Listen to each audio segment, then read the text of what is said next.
Thank you for joining me today. It's Brian Gubernick, and welcome to the No Days Off podcast, where we believe that every single day brings a new opportunity to get better.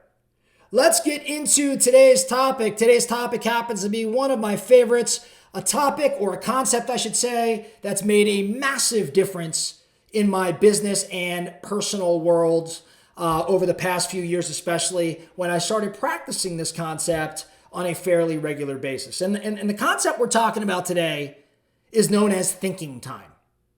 Thinking time.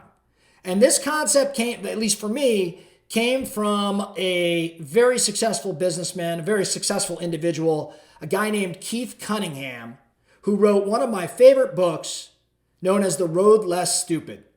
If you haven't read that book, I encourage you to pick it up because there is so much wisdom in that book. And this concept of thinking time was probably one of the one or two or three most impactful things that I was able to take from that book. So what is thinking time?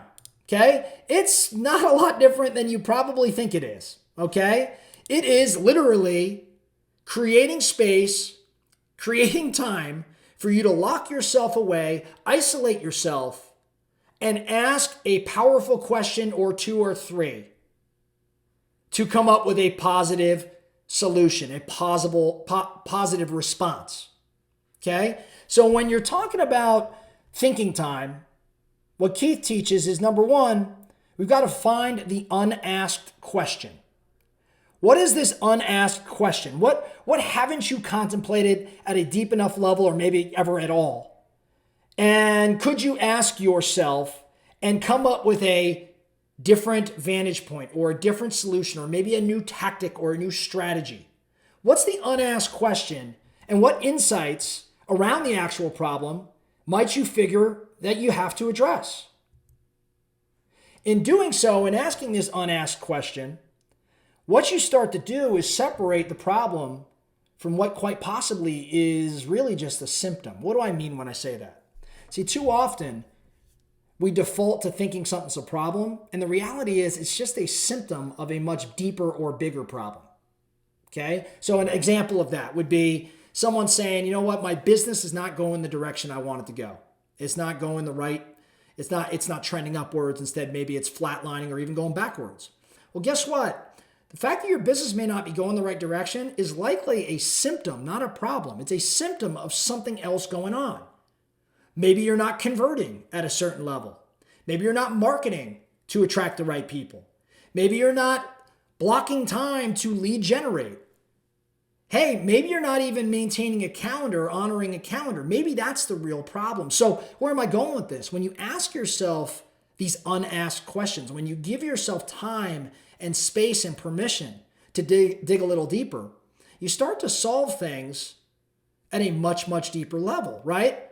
It's like, I think too often we're wandering through the trees and we don't see the actual forest. So thinking time, at least for me, I know puts me at that 30,000 foot level and allows me to more or less assess what's going on in my world and come up with a much different approach than maybe the one I'm currently taking. Thinking time also allows you to check your assumptions. See, it gives the opportunity really to test the validity of all the assumptions you're making. None of us see the assumptions we make about the problems we have, right? Like, we're moving so quickly.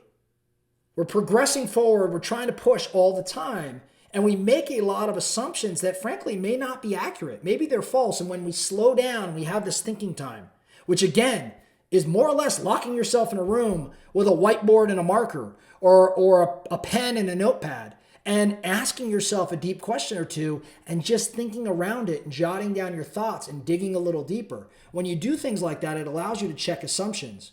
Just the slowing down prompts you to question, almost black hat, some of the things that you're doing. And you may again discover a different path to take. So here's what I want to do.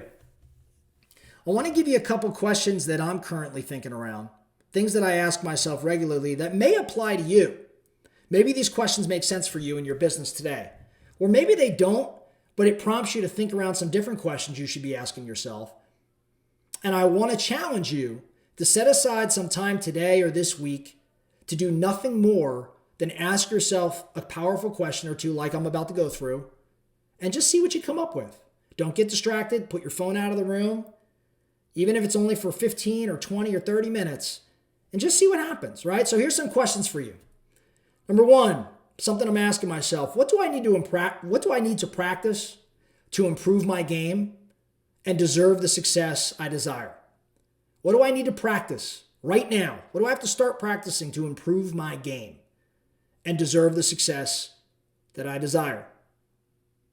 Another question for you. Something I'm asking myself, what shortcuts am I attempting to take right now that are not really shortcuts, but really a possible result of my laziness or my procrastination or my impatience? Man, that's kind of a deep one. That's kind of a tough one, maybe a tough realization, looking in the mirror and saying, what shortcuts am I attempting to take right now that are not really shortcuts, but are really mirages of laziness or greed or impatience or procrastination? What are those shortcuts? Sit there, be honest with yourself. Give yourself 15, 30 minutes, ask that question. What might you come up with?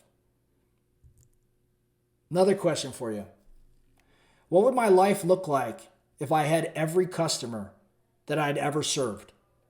What would I need to have done to keep all of those customers? For those in the sales business out there, this is a great one for you. What would your life look like if every client you've ever worked with ended up being a repeat over and over and over again client? And what would you have to do, or what should you have done, or what could you do moving forward that would allow you to keep them indefinitely? Last question, something I think about quite regularly. If I were fired and a new leader came into my business today, what decision would he or she make immediately? Man, some of you should really be giving this one some thought, right? If you were fired today and a new CEO came in, what decision would he or she immediately make? Now, all those questions I just gave you, again, they're perfect for me, but maybe they're not questions for you. But what kind of question could you ask yourself today? And that's the challenge for today. That's the focusing question, I should say, for today.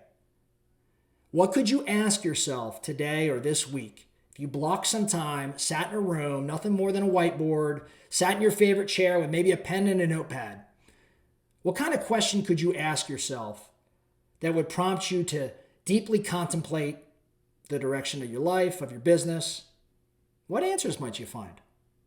Now, keep in mind, I just kind of implied, right, this very much applies to things outside of your business world as well. What kind of question could you ask yourself in your personal world?